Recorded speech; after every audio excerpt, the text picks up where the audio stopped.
Hola, buenas noches. Yo soy Nagapriya. Bienvenidos al Centro Budista de Cuernavaca. Y pues hoy voy a impartir una charla sobre el tema de meta. Pero antes de empezar con la charla, solo quiero destacar un par de anuncios. Entonces, pues este domingo seguimos con nuestro programa de charlas los domingos cada 15 días. Y este domingo vamos a explorar el tema del budismo y miedo, el miedo. Me parece un tema muy apto, muy relevante a las circunstancias actuales. Y vamos a escuchar de Satyajoti sobre una respuesta budista a ese sentimiento, esa emoción de miedo que seguramente todos experimentamos por lo menos de vez en cuando.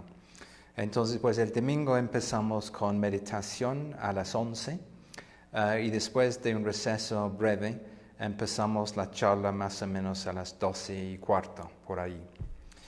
Y todos son bienvenidos, no necesitas experiencia previa del budismo, ojalá que les sirva. La otra cosa que quiero mencionar es que estamos ofreciendo un curso de budismo en línea, empezando el próximo miércoles, el miércoles que entra, y el tema es los 4 nobles verdades. A la vez es un curso de 4 sesiones, tocando una de las nobles verdades en cada sesión, y empieza a las 6 de la tarde y termina a las 8 de la tarde todos los miércoles, 4 miércoles. Y si quieren saber más de ese curso, puedes enviarnos un mensaje por correo info@budismocuernavaca.org o buscarnos en Facebook o llamarnos. Pues tienen esa oportunidad de un curso de 4 semanas sobre las 4 nobles verdades. Bien. Pues los jueves estamos viendo una serie de pláticas, una serie de charlas sobre emociones sublimes. Y la semana pasada escuchamos una introducción de Satyajoti, donde ella exploró bastante el tema de qué es una emoción y varios aspectos del asunto.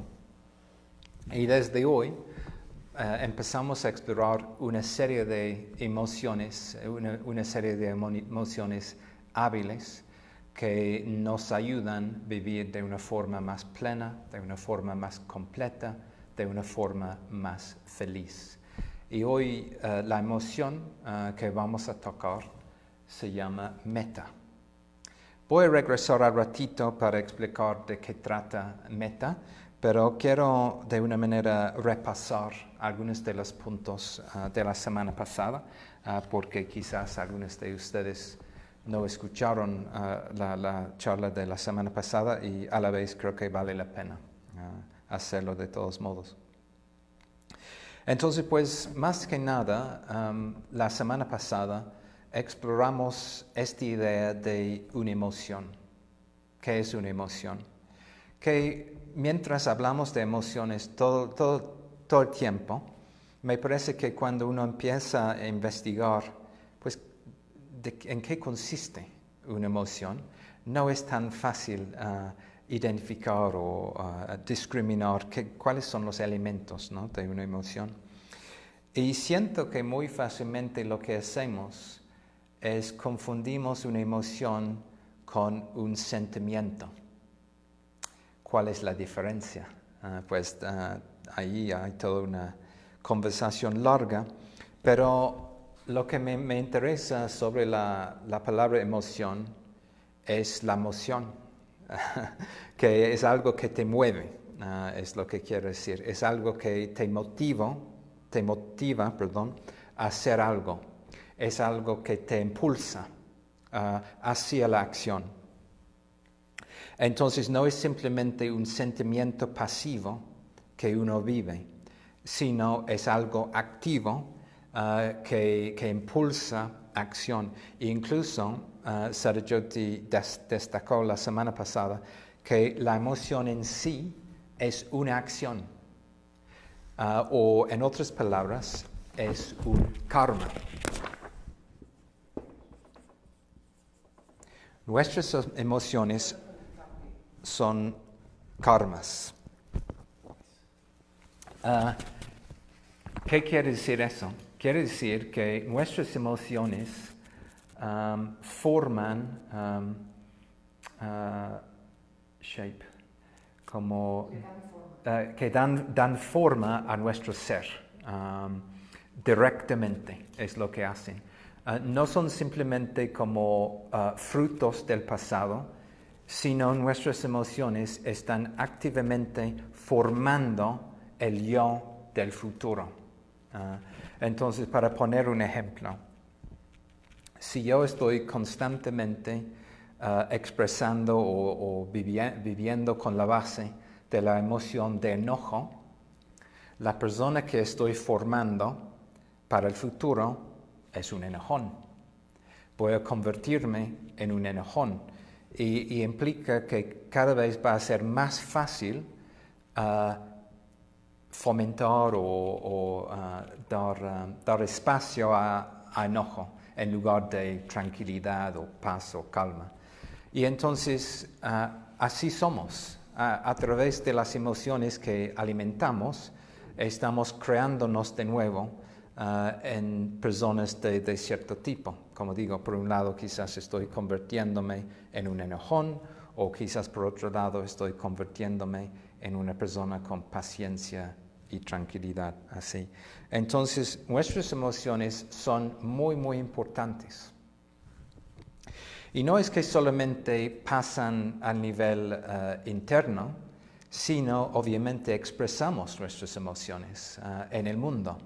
Entonces, si estoy fomentando enojo adentro, no es que solamente que ese enojo impacta en mí, sino también tiene consecuencias para otras personas.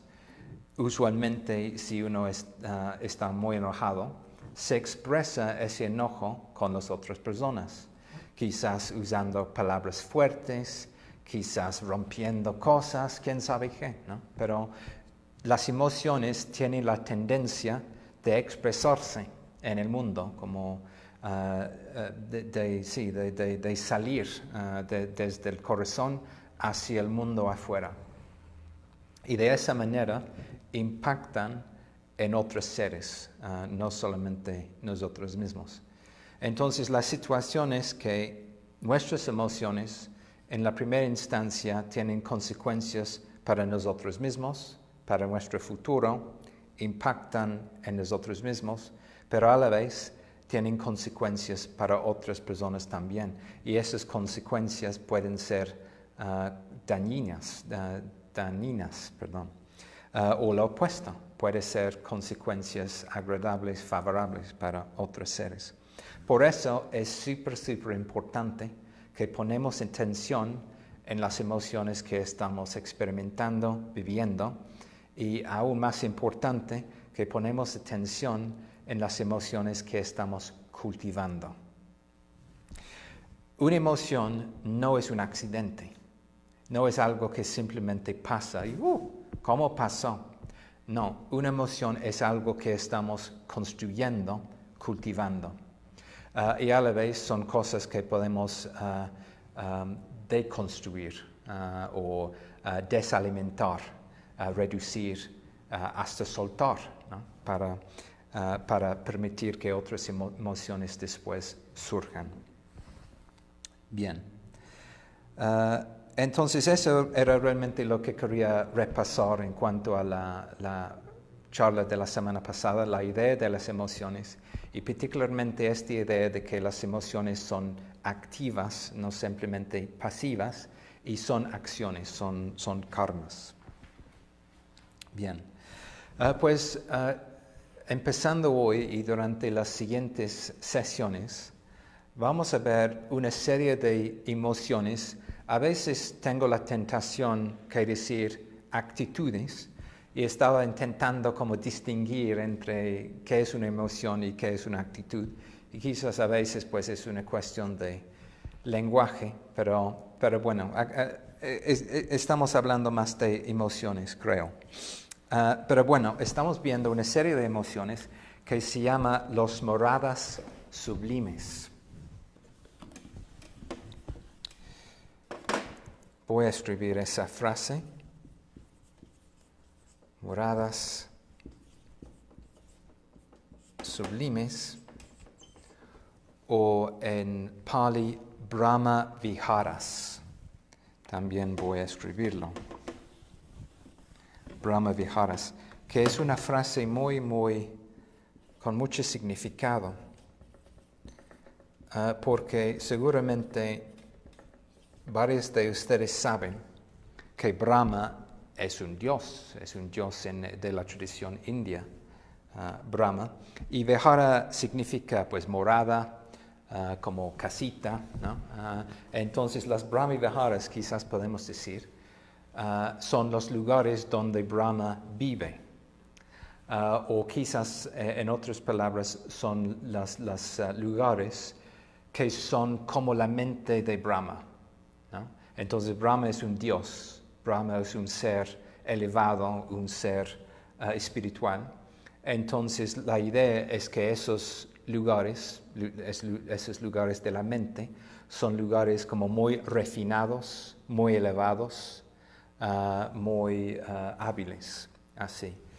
Entonces, en la práctica budista, nuestra aspiración es conscientemente cultivar emociones hábiles, emociones que ayudan a nosotros mismos y también ayudan a los otros. O quizás en otros términos, emociones que promueven el bien de nosotros mismos y a la vez que promueven el bien de otros seres. Eso es una señal de una emoción hábil. Y entonces, esas usualmente identifican un juego de 4 emociones que son las Brahma Viharas. La primera emoción es metta, y voy a regresar para hablar más al ratito sobre eso.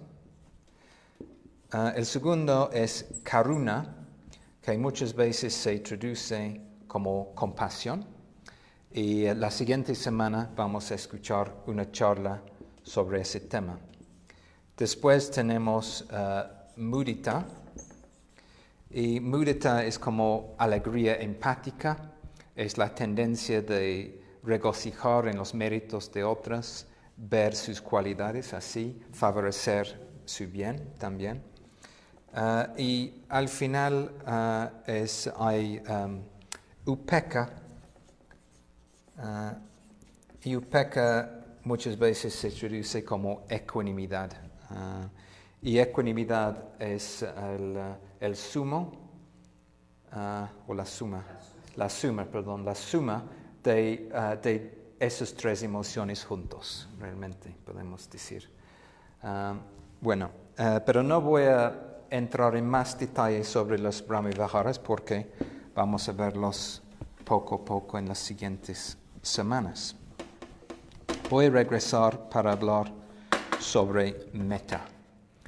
Y lo más usual es traducir metta como amor incondicional.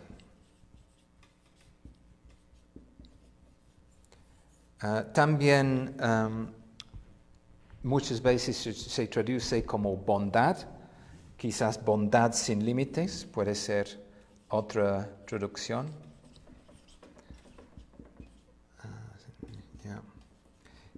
Y otra traducción que a mí me gusta en español es benevolencia universal. Benevolencia universal.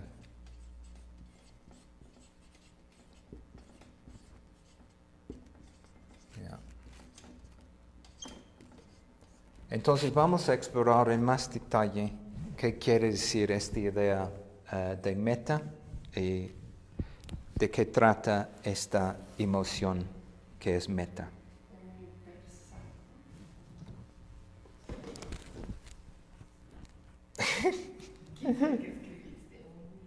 Universal. Ok. Bien. Entonces, ¿qué es eso? ¿Qué es benevolencia universal? Quizás suena como alguien que va por todos lados, regalando dulces a todo el mundo. Puede ser así. O alguien que besa a todo el mundo, abraza a todo el mundo. Puede ser así, ¿no? Como amor incondicional. Yo beso a todos, sin límites, ¿no? Yo sé que a veces hay estas personas que van en la calle con como un tipo de advertencia enfrente que dice abrazos gratis, ¿no? Y realmente están intentando correr atrás de la gente buscando abrazos, pero aparentemente es su generosidad. Entonces, pues no es así. Eso no es meta. Una manera llamativa o una manera que me llama la atención de cómo podemos definir meta es querer el bien del otro, o más bien querer el bien de todos, para todos, entre ellos uno mismo. Entonces tener meta para uno mismo es querer el bien de uno mismo, y tener meta para otros es querer el bien para ellos, ¿no? De ellos. No es un amor romántico, no tiene que ver con eso, ¿no? No tiene que ver con gustarse. Gustarse es otra cosa, ¿no? Quizás nos gusta a alguien, pero eso no implica que tenemos meta para esa persona. Y a la vez puede ser que a alguien le gustamos, pero tampoco implica que esa persona tiene meta para nosotros. Entonces, no es eso. No es un amor romántico, y tampoco ese es un tipo de actitud cursi de enviar corazones a todo el mundo, como usando GIFs o algo así. Eso, pues no sé qué es eso, la verdad, pero no es necesariamente meta. Voy a destacar que meta promueve el bien de uno mismo y después del otro. La verdad, ya he añadido un poco a mi definición, porque primero dije que quiere el bien de uno y quiere el bien de los otros, pero yo digo que meta es aún más de eso, porque no solamente quiere, sino promueve el bien. Y ahí es la parte de la emoción, la parte de movimiento, de acción, digamos, de la emoción. No es simplemente una actitud de que estés bien, sino una actitud que activamente quiere promover el bien de uno mismo y los otros. Entonces, si empezamos a ver meta sobre esa luz, podemos ver que es algo bastante poderoso, es una fuerza poderosa para el bien de todo el mundo. Y por eso quizás podemos decir que es la emoción budista básica, que todo sale de esa raíz de meta. Y por eso destacamos tanto la importancia de cultivar esta emoción. A la vez, sinceramente, tuve cierta miedo, cierta duda en hablar del tema de meta hoy, porque siento que por un lado he estado cultivando y practicando meta durante más de 30 años, pero a la vez siento que todavía estoy realmente en los principios de entender de qué trata esta emoción. Y siento que lo que pasa es, enseñamos meta muchas veces en la primera clase de meditación o las primeras clases. Y por esa razón quizás caemos en la idea de que es algo muy introductorio, muy preliminario, es una emoción preliminaria. Y entonces básicamente vamos a dominar meta después de algunas semanas y pasamos hasta emociones más elevadas, ¿no? Y yo creo que para nada es así. Yo siento que toda la vida en el Dharma es un proceso de profundizar en qué significa meta y cultivar esa emoción y expresar esa emoción en el mundo. No es que pasamos a otro nivel donde ya tenemos meta desarrollado de una forma perfecta. Yo siento que más bien es un proceso de entender en niveles cada vez más profundos que lo que pensamos que era nuestra meta realmente no era meta, era otra cosa.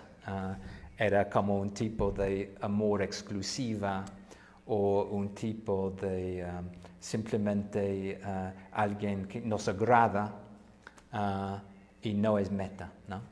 Entonces, realmente yo digo que es una emoción con la cual muy fácilmente podemos engañarnos y fingir o pensar que realmente tenemos meta, estamos actuando con una base de meta, pero realmente la base es otra. Entonces, pues doy ese tipo de advertencia, ¿verdad?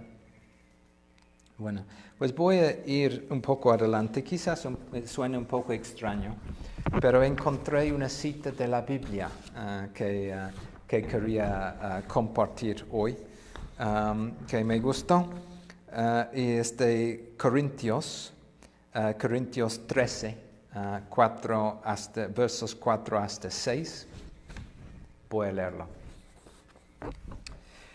El amor es paciente, es bondadoso. El amor no es envidioso, ni jactancioso, ni orgulloso. No se comporta con rudeza, no es egoísta. No se enoja fácilmente, no guarda rencor. El amor no se deleita en la maldad, sino que se regocija con la verdad. Me gustó esa cita. En particular, toca varios temas que me interesa bastante. El amor no es envidioso, o no es celoso, quizás podemos decir. Yo creo que uno de los muchos errores que cometemos cuando estamos pensando en meta es que pensamos que es un tipo de emoción muy fuerte y casi una expresión de nuestro amor es nuestros celos. Pero no, celos no expresa amor. Celos expresa apego, sí, y realmente expresa odio. Es muy, muy importante distinguir eso. Entonces, para ponerlo en otras palabras, si estamos experimentando celos o envidia, no estamos experimentando meta. Eso es muy, muy importante aclarar. Otra cosa que la cita destaca, hablando de amor, ¿verdad? Yo estoy hablando de meta, que no es egoísta, no es egocéntrica. Y siento que a veces podemos entrar en este idea de amor para uno mismo, que realmente es un tipo de narcisismo, es un tipo de autoobsesión que no es meta. Recordando que meta es querer el bien de uno mismo. Y muchas veces nuestro narcisismo realmente no quiere nuestro bien. Es simplemente un tipo de autoobsesión que es poco saludable. Meta es una emoción más objetiva, no se obsesiona con uno mismo y tampoco obsesiona con otras. Y también tiene esos dos polos, ¿no? Que toma en cuenta uno mismo y tome en cuenta a los otros. A veces parece que personas dicen cosas como, pues sí, es que tengo mucha meta para otras, pero no tengo meta para mí. Y yo estaba hablando de ese tema con una amiga psicoterapeuta el otro día, y ella me dijo que eso no es posible. No es posible amor a otras personas si no tienes por lo menos algo de amor para ti mismo.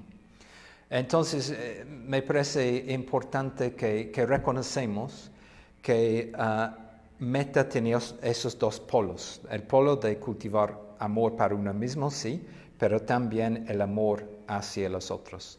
Y por eso en la práctica enfatizamos como esos dos aspectos. Un poco más adelante voy a tocar en detalle la práctica que hacemos, la práctica de meditación, digo, para cultivar esta emoción. Pero por ahora estoy explorando un poco más de una forma general de qué trata esta emoción. Bueno, pues algunas otras ideas sobre lo que no es meta y lo que es meta. Meta no es ser agradable. Es cierto que sí, meta puede expresarse a través de ser agradable, pero el hecho de que simplemente tú eres agradable o alguien es agradable no significa que tiene meta. ¿Por qué? Porque podemos tener motivos muy distintos para ser agradable.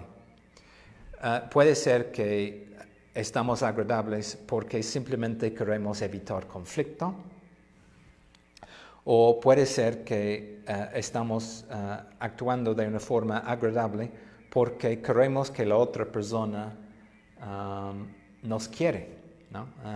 Estamos intentando solicitar algo de la otra persona a través de ser agradable. Y eso pasa mucho. Pero una de las características de meta es que no tiene expectativas de la otra persona. No espera reciprocidad, sino es un regalo. En otras palabras, no es una cuestión de pensar, pues yo voy a querer tu bien siempre y cuando tú quieres mi propio bien. Meta no funciona con esa lógica, funciona con la lógica de un regalo.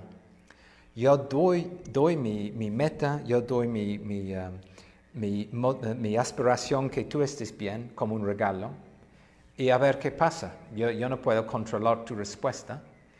Ojalá que respondas de una forma creativa, hábil, pero mi meta no depende de eso. No es un contrato, no espera reciprocidad. No tiene un motivo escondido de querer un bien por intercambio. Tampoco meta significa que todo el mundo va a caerte bien. Hay algunas personas que no nos caen bien. Así pasa a veces. No podemos evitarlo.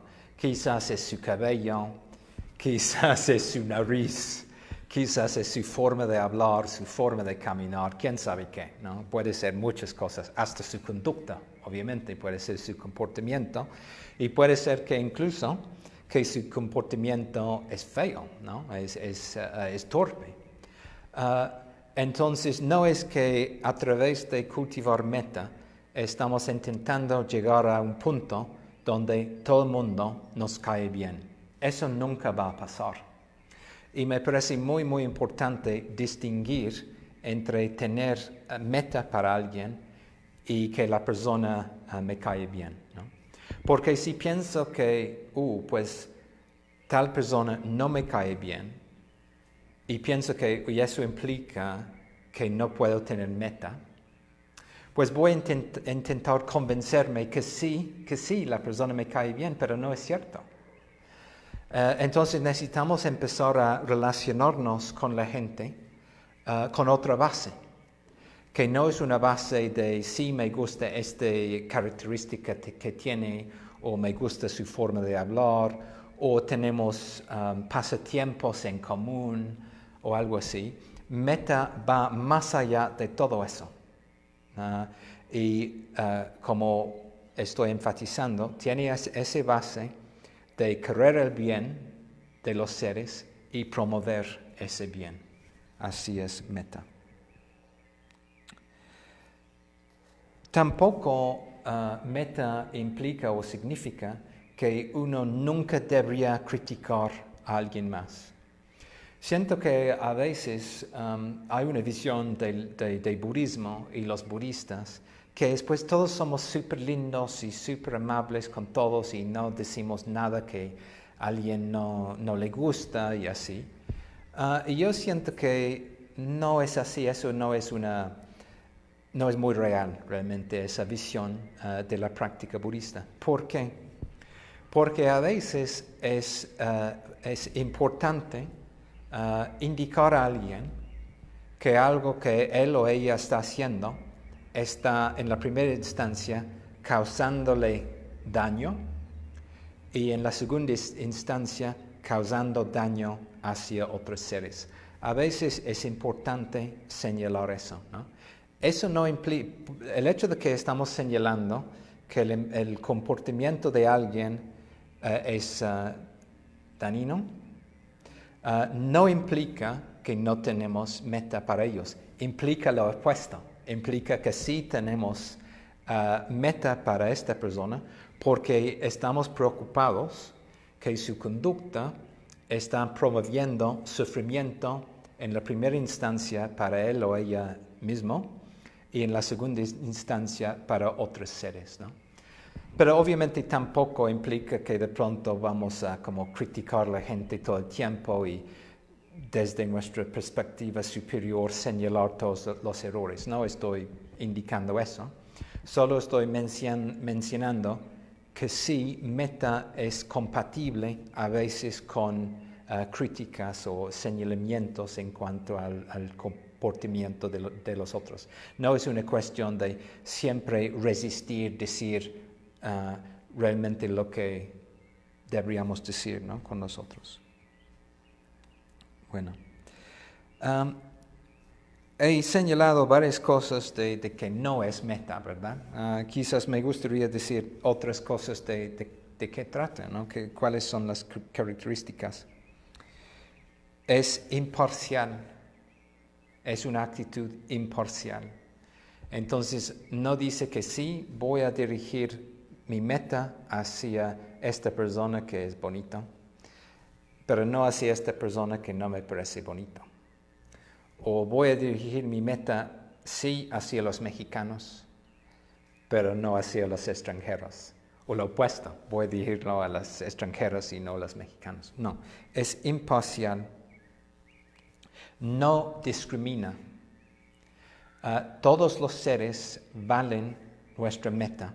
No hay ninguna manera de decir que algunas valen meta más que otras. Quizás esta idea es un poco difícil aceptar, porque pensamos, pero algunas personas son personas más valiosas que otras, son más éticas que otras, y así es.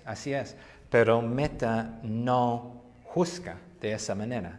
Meta no discrimina en esos términos.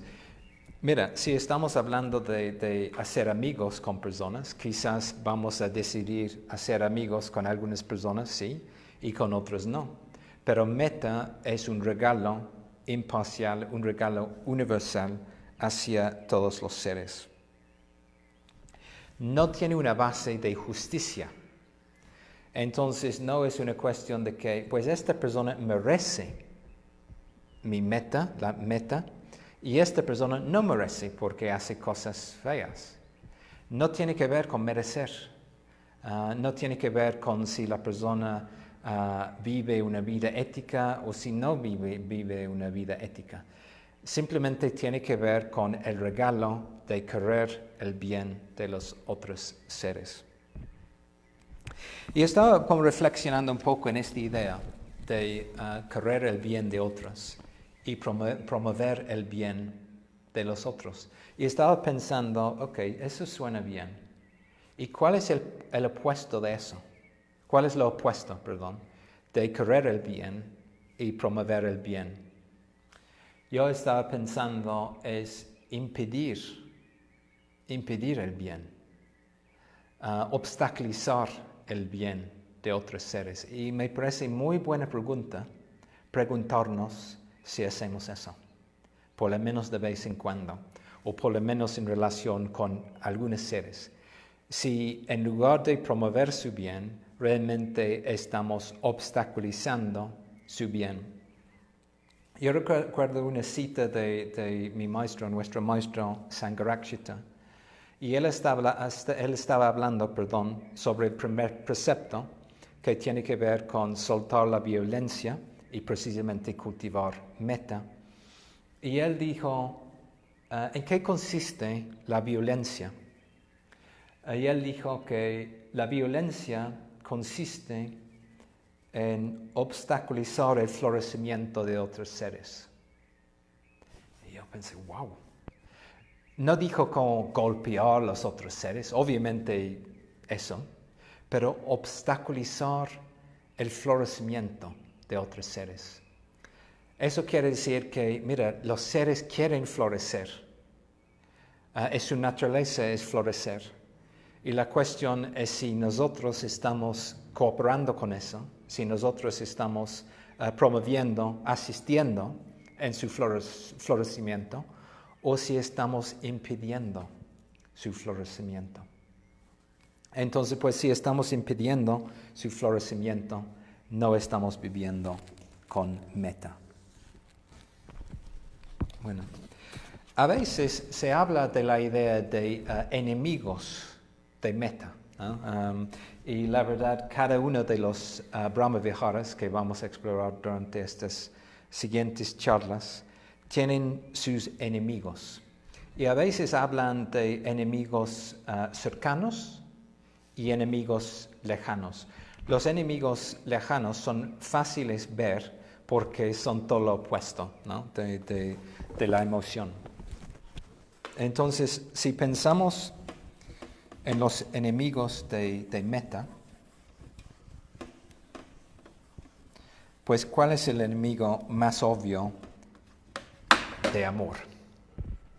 Es el odio, ¿verdad? El odio. También quizás podemos decir la aversión. Entonces, el odio es lo opuesto de metta. Siempre y cuando odio está presente, metta no está presente. Y como mencioné un poco más antes, el odio a veces se expresa a través de emociones como envidia, como celos. Son expresiones de odio, no son expresiones de metta.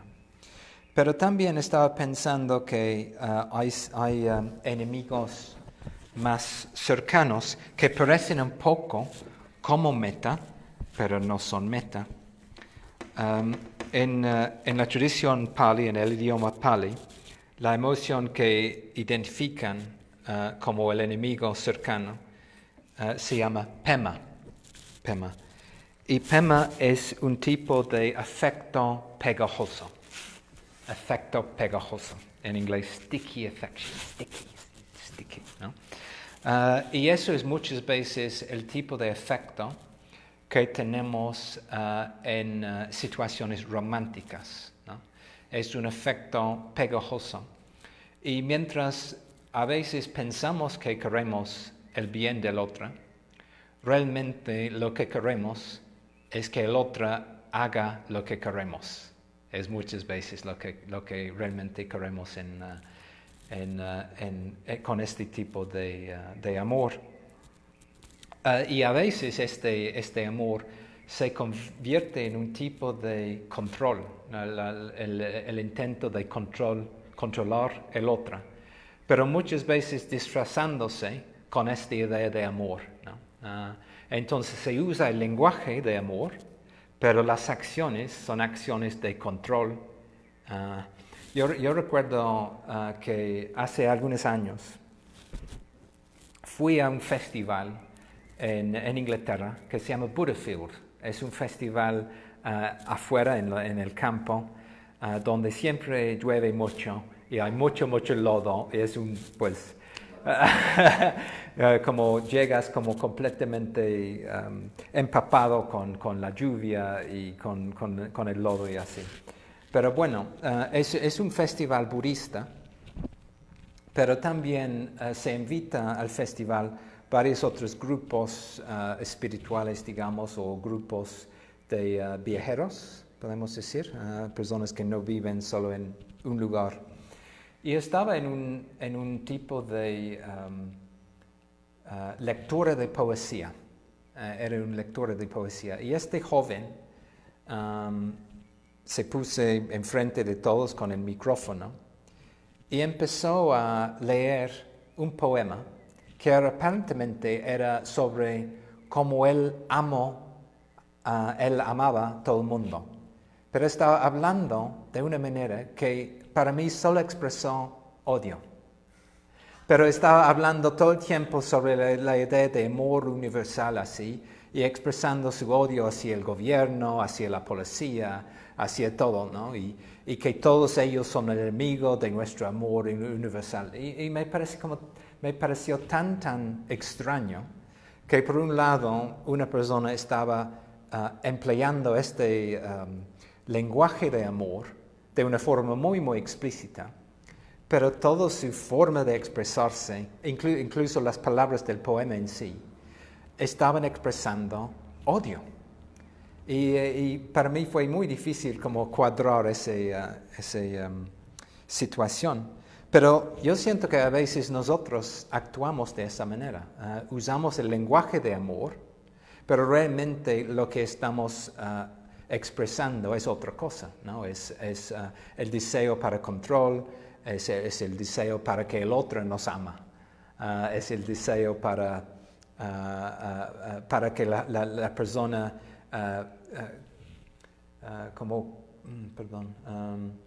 que la persona cumpla nuestros propios deseos.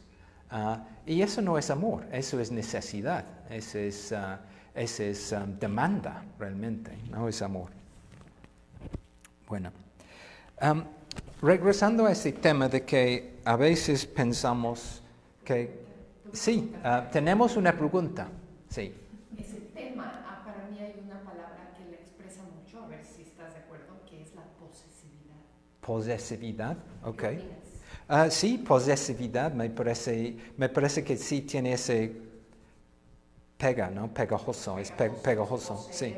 Para mí es Sí, y es exclusivo, ¿verdad? Es otra característica. Y yo creo que es otra manera en que podemos distinguir entre Pema y Metta, ¿no? Que Pema tiene esa tendencia hacia exclusividad, sí. Y Metta es todo lo opuesto, su tendencia es hacia como universalidad, digamos. Yeah. Sí, gracias por la pregunta. Mencioné un poco antes que a veces algunas personas piensan que ellos no tienen meta, o quizás dicen que no tienen meta para ellos mismos, pero sí para los otros. Y una cosa que quiero proponer es que podemos reconocer nuestra meta a través de observar nuestras acciones. Entonces, si pensamos que meta es no solo querer el bien, sino promover el bien, si podemos ver en nuestra propia vida expresiones de promover nuestro propio bien, ahí podemos ver las semillas de nuestra propia meta para nosotros mismos, ¿no? Y yo digo que una de las semillas de meta es simplemente tener interés en uno mismo, en realmente lo que uno piensa, uno se siente, qué es lo que está pasando adentro de uno. Yo creo que eso es una de las primeras expresiones de meta.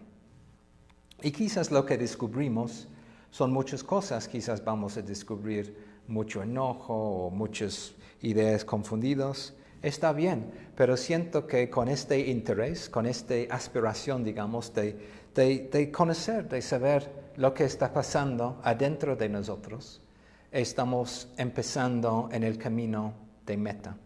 Y lo mismo con las otras personas, los otros seres. Mostrar interés en otros seres no es una cuestión de sonreír todo el tiempo o reírse todo el tiempo, pero mostrar interés en otras expresa meta, ¿no? Un interés genuino en nosotros, ¿no?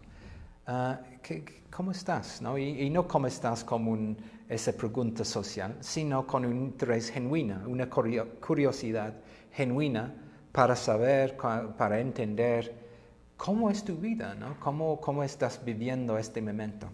Ese es un comienzo de la expresión de meta. Entonces, sí, a veces lo que estamos pensando es que meta debería ser un tipo de emoción que nos supera, ¿no? Como un éxtasis, ¿no? ¿Extasía? Un éxtasis, como así. Y pues puede ser así, pero también puede expresarse de una forma mucho más tranquila, a través de simplemente ayudar a alguien. Eso expresa meta, ¿no? ¿Cómo te puede ayudar? Estamos conscientes de que alguien ha llegado, parece un poco confundido. ¿Cómo te puede ayudar? Eso expresa meta. Estamos conscientes de la otra persona, queremos promover su bien. Bien, pues dije que iba a hablar de los 5 etapas de la práctica de meta, pero me parece que ya no tiene tiempo de hablar de todos. Entonces, por eso quería pensar un poco más en la cuarta etapa. La cuarta etapa de la práctica de Metta Bhavana, que trata de, pues, cuando yo aprendí la práctica de Metta Bhavana, hablamos del enemigo, the enemy, que es una palabra muy, muy fuerte, ¿verdad? Y parece que cuando decimos que, pues mira, vamos a cultivar metta a varias personas distintas, entre ellos un enemigo. Pero yo no tengo enemigos. No hay nadie que es mi enemigo. Otras veces hablamos de la persona hostil. Pero no hay nadie así conmigo. O alguien hacia quien experimentamos aversión. Oh, no, yo no experimento aversión hacia nadie. La verdad, me cae bien todo el mundo, ¿no? Voy bien con todos. Y muchas veces estamos en ese tipo de mentalidad, pensando que no hay nadie que podemos poner en esa etapa. Y estaba hablando con la misma amiga sobre este fenómeno de que no queremos reconocer que hay personas hacia quienes tenemos aversión. ¿Y de qué trata esa respuesta? Y muchas veces es como tiene que ver con querer pensar que somos buenas personas, ¿no? Entonces, si somos buenas personas, pues buenas personas no experimentan aversión hacia otras. Yo quiero decirles que sí, buenas personas tienen aversión hacia otros seres. Incluso podemos decir que un rasgo del desarrollo de nuestra autoconciencia es un reconocimiento más claro que sí experimentamos aversión hacia otros seres y a veces hacia nosotros mismos, obviamente, ¿no? Aversión es una parte de nuestro paisaje emocional, ¿no? Y quizás hay una paradoja que es que realmente necesitamos un nivel de meta para reconocer que no tenemos meta hacia algunos seres, ¿no? Porque realmente si no tenemos nada de meta, no tenemos esta actitud de querer el bien de nosotros mismos y los otros, si empezamos a reconocer cosas que no son hábiles como celos o odio o aversión hacia otros seres, lo que vamos hacer, pues por un lado, lo que vamos a hacer es odiar a nosotros mismos para tener esas respuestas, o la otra es simplemente negar qué está pasando. Son las únicas opciones. Entonces, por eso es importante que fomentamos meta hacia nosotros mismos, pero quizás un fruto inesperado de esa meta para nosotros mismos es que va a permitirnos reconocer que sí hay personas hacia quienes tenemos aversión. Pero cuando reconocemos eso, ya podemos empezar a trabajar, ¿no?, con esta aversión. Y en la primera instancia quizás distinguir entre cultivar meta hacia la persona y que la persona nos cae bien, y claramente distinguir entre esas dos personas. Y empezar a trabajar en esta emoción, esa actitud, que sí queremos el bien de la persona. Y tampoco eso implica que de pronto pensamos que todas sus acciones eran buenas. Podemos mantener la idea de que pues, no estamos de acuerdo con su comportamiento, con sus acciones. Pensamos que sus acciones son inadecuadas, torpes, etc. Pero a la vez vamos a cultivar meta hacia esta persona. Y como mientras estaba como reflexionando en eso, ¿no?, como meta hacia alguien que no nos cae bien o alguien que realmente es quizás nuestro enemigo, la pregunta surgió en mí: ¿y por qué cultivar meta hacia personas desagradables? ¿O por qué cultivar meta hacia personas que son malas personas, como tal cual? ¿No es mejor simplemente rechazarlos? Y pues la respuesta budista es que no, esa respuesta no es adecuada por dos razones. La primera razón es que expresar odio nos daña, es una forma de dañarnos. Entonces, siempre y cuando nosotros estamos viviendo con una base de odio y aversión, vamos a sufrir. Entonces, incluso si queremos promover nuestro propio bien, no es bueno cultivar odio y aversión hacia los otros. Pero la otra parte es que si seguimos o si promovemos más bien odio y aversión hacia otros, lo más probable es que esta persona va a responder de la misma manera. O quizás, para ponerlo en otras palabras, mientras nosotros estamos fomentando odio y aversión, estamos animando, provocando odio y aversión en otros seres, ¿no?, porque usualmente corresponden. Entonces, no es adecuado vivir con odio y aversión. Y seguramente muchos saben el quinto verso del texto Dhammapada, ¿no?, que es un texto muy destacado.